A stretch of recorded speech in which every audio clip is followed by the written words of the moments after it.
आप सभी का कि आज आप लोग यहाँ पर इकट्ठा हैं और बहुत भारी मन से, क्योंकि हम लोग राजनीतिक लोग नहीं हैं और हम लोग तो अपनी नौकरी छोड़ छाड़ के राजनीति में सिर्फ इसलिए आए हैं क्योंकि अपना गुजारा तो ठीक हो रहा था, अपना घर तो ठीक चल रहा था। लेकिन जब वापस आते थे अपने घर पे, अपने गांव में, हरियाणा में जब आते थे तो ये देखा नहीं जाता था कि हर घर के साथ बेरोजगार युवा का भविष्य धीरे धीरे खराब होता जा रहा है। कोई नशे की लत में चला गया, कोई क्राइम की तरफ जा रहा है। वो चीजें बर्दाश्त नहीं होती थी, इसलिए लड़ने के लिए मैदान में कूद पड़े। लेकिन आज बहुत भारी मन से आप सबको प्रणाम करता हूं। आप लोग एक ऐसी घड़ी में यहां पर इकट्ठा हुए हैं, यहां आपको होना नहीं चाहिए था, आपको सरकारी दफ्तरों में बैठे होना चाहिए था, सरकार को के पहियों को बहुत तेजी से घुमाते हुए होना चाहिए था। आप लोग आज यहां बैठे हैं, इस बात का अफसोस है। कहीं ना कहीं इसके लिए हम अपने आप को जिम्मेदार मानते हैं कि राजनीति इतनी अच्छी नहीं कर पाए कि आप लोगों के लिए रास्ता साफ हो सके। इसलिए बहुत भारी मन से सबसे पहले आप सबको प्रणाम करता हूं। अपनी बात आगे बढ़ाने से पहले, ये एक ऐसे दौराहे पे इस वक्त आप लोग आके खड़े हो जहां पे या तो जिंदगी कामयाबी की तरफ बढ़ सकती है या फिर जिंदगी बर्बादी की तरफ बढ़ सकती है। और आज हर युवा ये सवाल पूछ रहा है। भाई ने अभी कहा कि प्रेस कॉन्फ्रेंस में आप लोगों के मुद्दे को ठीक तरीके से रख सकते हैं। हम लोग रखा, हमने इसलिए रख पाए क्योंकि आप लोगों ने आके आपसे चर्चा की, आप लोगों से समझा कि क्या है मुद्दा, इसलिए रख पाए। और जितने आप सामने की तरफ, जितने मैं ये बोर्ड देख रहा हूं आप लोगों के कि ग्रुप सी डी की भर्ती 56-57 की प्रक्रिया जो कोर्ट में अटकी हुई है, ये सारी चीजों को मैंने आप लोगों की टीम से अलग अलग समय पे मिलकर बहुत अच्छे तरीके से समझा है और समझ लिया, इसलिए उस पर बोल पाते हैं। मैं तो एक बेसिक सा सवाल ये पूछना चाहता हूं कि क्या खट्टर साहब को सीईटी की समझ है कि कॉमन एलिजिबिलिटी टेस्ट रखा क्यों था? और अगर किसी के कहने से, समझाए बुझाए से अगर सीईटी का एग्जाम रख दिया था, मुझे तो आज तक गणित समझ में नहीं आया। आप लोग को अगर समझ में आया हो तो मुझे बताना। शायद 3.5 लाख के आसपास बच्चे सीईटी क्लियर करके बैठे हैं, ऐसा ही है? 3.5 लाख के आसपास बच्चे सीईटी क्लियर करके बैठे हैं। मतलब नाम है टेस्ट का कॉमन एलिजिबिलिटी टेस्ट। जिसने वो टेस्ट पास कर लिया मतलब वो एलिजिबल है, ठीक है, नौकरी के लिए एलिजिबल है वो आदमी। 2 लाख सरकारी नौकरियां पूरे हरियाणा के अंदर, एक झटके में 2 लाख नौकरी दे देनी चाहिए थी, क्योंकि 3.5 लाख युवा एलिजिबल आपके टेस्ट के हिसाब से पास करके बैठे हैं। उन सबको नौकरी मिलनी चाहिए थी, फिर अगले 1.5 लाख के बारे में सोचना चाहिए था। तो ये पहला फेलियर है सरकार का कि सीईटी एग्जाम भी आपने कराया और आज भी 4 साल हो गए सीईटी के ये प्रोसेस को चलते हुए, पूरा इसकी प्लानिंग और प्रोसेस को चलते हुए।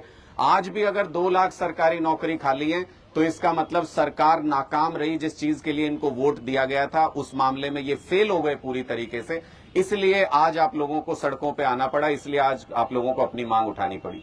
दूसरी बात, ये जो 56-57 वाली आप बात करते हैं, 56-57 के रिजल्ट की, ये कोर्ट में अटका हुआ है मामला। ये कोरी बकवासबाजी है कि सरकार के हाथ में नहीं है, ये मामला कोर्ट में अटका हुआ है। आपको जो भी अपना जवाब फाइल करना है, आप उसका एफिडेविट फाइल करके, सरकार अगर अर्ली हियरिंग की रिक्वेस्ट लगा दे, कोर्ट को कोई दिक्कत थोड़ी है। कोर्ट तो सिर्फ अगली डेट तक आपको समय दे रहा है सरकार को कि आप क्या निर्णय लेते हो, और कोर्ट नहीं इसमें कुछ भी तय करता। ये जितनी भी सरकारें ये बोलती हैं कि कोर्ट तय करेगा, जी हमारे पास नहीं है मामला, वो झूठ बोलती हैं। कोर्ट सिर्फ समय देता है कि सरकार अपना निर्णय बताए कि इस पॉलिसी के बारे में आपका क्या डिसीजन है, और कोर्ट उस पर यह बताएगा कि आपका डिसीजन सही है या गलत है। जब आपको पता चल चुका कि किसी एक वजह से कोर्ट ने ये आपका पूरा रिजल्ट अभी कोर्ट के अंदर फंसा हुआ है, तो क्या सरकार उसका संज्ञान लेकर के उसमें अपना एफिडेविट फाइल करके कि हम ये करेक्शन करना चाहते हैं, हम इसको इस तरीके से करना चाहते हैं, क्या उसकी अर्ली हियरिंग की रिक्वेस्ट नहीं दे सकती सरकार? सरकार उसकी अर्ली हियरिंग की रिक्वेस्ट दे देती तो मुझे लगता है कि ये मामला कोर्ट से निकाला जा सकता है। ऐसे ढेरों उदाहरण आप पूरे देश में देखेंगे तो पहले भी बहुत सारे मामले हुए हैं जिसमें सरकार अपने आप चली गई कोर्ट के पास कि जी हम ये डिजायर्ड चेंजेस कर रहे हैं और इसके हिसाब से आप हमें रिजल्ट निकालने की इजाजत दे दो, और कोर्ट ने इजाजत उसकी दी है। तीसरी सबसे बेतुकी बात जो मुझे लगती है इस पूरे प्रोसेस में, अब ये कह रहे हैं कि ग्रुप डी की भर्ती कर लेंगे पहले। कैसे कर लोगे यार? कोई अक्ल नाम की चीज है कि नहीं है? कैसे करोगे? आपने ग्रुप डी में मान लो 15,000 पोस्ट पे भर्ती कर दी, कॉमन एलिजिबिलिटी टेस्ट है, फिर ग्रुप सी का रिजल्ट आएगा, उस 15,000 में से 12-13,000 ग्रुप सी में हो जाएंगे। वो सारे छोड़ के चले जाएंगे। एक तो आपकी पूरी भर्ती प्रक्रिया बकवास हो गई, उसमें कोई भर्ती हुई नहीं, सरकार का नुकसान। और दूसरा, इन बच्चों का इधर से उधर चक्कर कटेगा, इनका नुकसान। और तीसरा, जिन 12-13 हजार बच्चों को ग्रुप डी में भर्ती मिल सकती थी, उनका नुकसान। अब वो अगली भर्ती का इंतजार करेंगे। तो ये सारी चीजें ये दिखाती हैं कि सरकार बिल्कुल भी दिमाग नहीं लगा रही इस पूरे प्रोसेस में कि कैसे भर्तियां होनी चाहिए।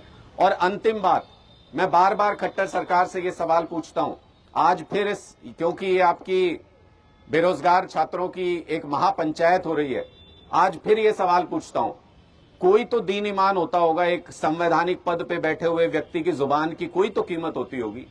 6 जनवरी 2023 को मुख्यमंत्री जी ने आधिकारिक तौर पे अपने ट्विटर पे भी, अपने बयान में भी आधिकारिक तौर पे ये कहा कि ग्रुप सी और डी की 50,000 नौकरी साल 2023 के अंदर हम देंगे। ये 6 जनवरी 2023 का मुख्यमंत्री मनोहर लाल खट्टर जी का बयान है। मैंने उनको पहले भी कई मंचों पे खुली चुनौती दी है, फिर दे रहा हूं। 50,000 हो जाती है खट्टर साहब, बहुत ज्यादा। आपके शिक्षा मंत्री को गिनती विनती आती नहीं, हो सकता है हमसे भी नहीं गिने जाए 50,000।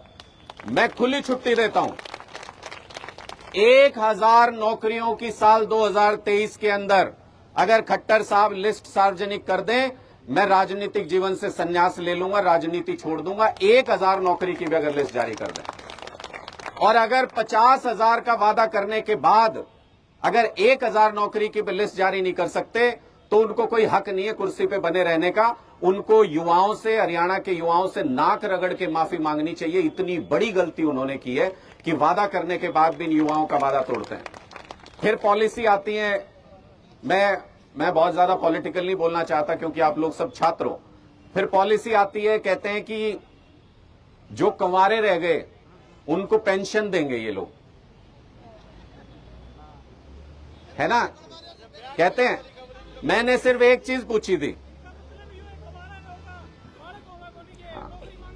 मैंने सिर्फ इनसे एक चीज पूछी थी, भाई ये कह रहे हैं कि जो कंवारे रह गए उनको ये पेंशन बांधेंगे उनकी। मैंने इनसे ये कहा था, खट्टर साहब 9 साल हो गए आपको सरकार में बैठे हुए, 9 साल पहले अगर नौकरी दे देते इन बच्चों को तो घर भी बस जाता और आप न्योते अटेंड करते करते परेशान हो जाते। इतनी शादियां हरियाणा के अंदर हो जाती, ना ये कंवारे रहते, ना ये पेंशन देनी पड़ती। इसका मतलब आपकी समस्याओं की जड़ यही है कि आपकी सोचने की दिशा सही नहीं है, आपकी सोचने की दिशा खराब है। आपको बार बार, हमको भी कहते हैं लोग, हमको बार बार क्या कहा जाता है, हमको ये कहते हैं जी स्कूल के ऊपर राजनीति मत करो, अच्छी बात नहीं है। कहते हैं अस्पताल के ऊपर राजनीति मत करो, अच्छी बात नहीं है। अब कहते हैं जी युवाओं की नौकरी के ऊपर राजनीति मत करो, अच्छी बात नहीं। तो किस बात पे राजनीति करें? स्कूल पे मत करो, अस्पताल पे मत करो, बिजली पे मत करो, पानी पे मत करो, युवाओं के रोजगार, किस बात पे राजनीति करें? जात पात पे